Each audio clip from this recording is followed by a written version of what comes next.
মা, আজ এক দারুণ ঘটনা ঘটেছে। আমি পুকুরে মাছ ধরতে গিয়েছিলাম। কি হয়েছে বাবা? এত রাতে তুই একা গিয়েছিলি? ভয় করেছিল না? ভয়? না তো, বরং এক অপরূপ সুন্দরী নারীর দেখা পেলাম। হাতে শাখা পলা পরা, সাদা শাড়িতে যেন চাঁদের আলো হয়ে এসেছিল। কি বলছিস এসব? কে সে? এত রাতে পুকুর পাড়ে কোনো নারী আসবে কেন? জানি না মা, সে আমার কাছে এসে বলল, ভাই আমাকে কিছু মাছ দেবে? আমি তাকে সবচেয়ে বড় রুই মাছটা দিলাম। সে খুশি হয়ে একটা মিষ্টি হাসি দিয়ে চলে গেল। সর্বনাশ! তুই তাকে মাছ দিয়েছিস? বাবা, ওটা কোনো মানুষ ছিল না, ওটা ছিল শাকচুন্নি। শাকচুন্নি? কেন মা? কিভাবে বুঝলে? শাখা পলা পরা সাদা শাড়ির ওই নারী। অকালে মারা যাওয়া কোনো বিবাহিত নারীর আত্মা শাকচুন্নি হয়ে ফেরে। তারা জলের ধারে শেওড়া গাছে থাকে। তোর দেওয়া মাছটা গ্রহণ করার অর্থ তোর আত্মা তার কাছে বাঁধা পড়ে গেছে। এখন সে তোকে ছাড়বে না। তাহলে এখন কি হবে? আমি কি করব? ভয় পাস না, আমি যা বলি তাই করবি। সে তোকে ডাকতে আসবে, কিন্তু তুই দরজা খুলবি না। সে তোর মায়ের মতো করে ডাকলেও না। মনে রাখবি, শাকচুন্নির ডাক ছলনা মাত্র। ভাই, আমাকে কিছু মাছ দেবে? ভাই, আমাকে কিছু মাছ দেবে? এ কি? কি ডাকছে? মাধব?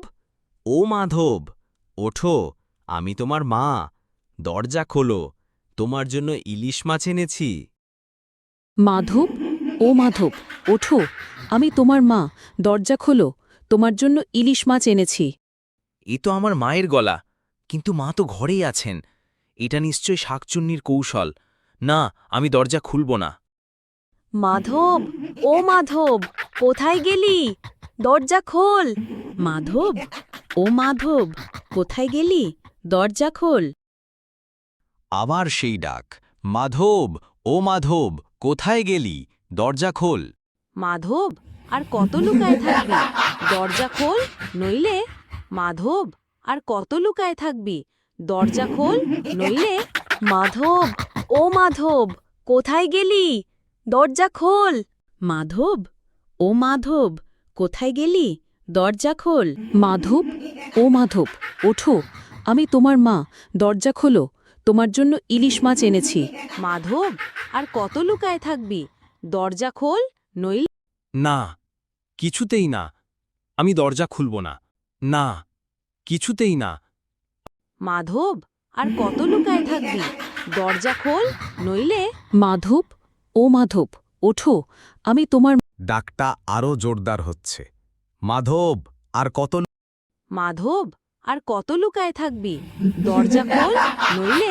মাধব, ও মাধব, ওঠো, আমি তোমার।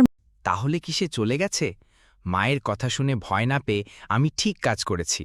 শাকচুন্নি আমার মনের জোর দেখে চলে গেছে। মা বলেছিল ভয় পেতে না, আমি শক্ত থাকব।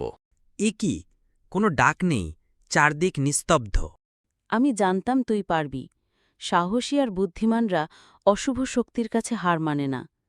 এবার নিশ্চিন্তে ঘুমা বাবা।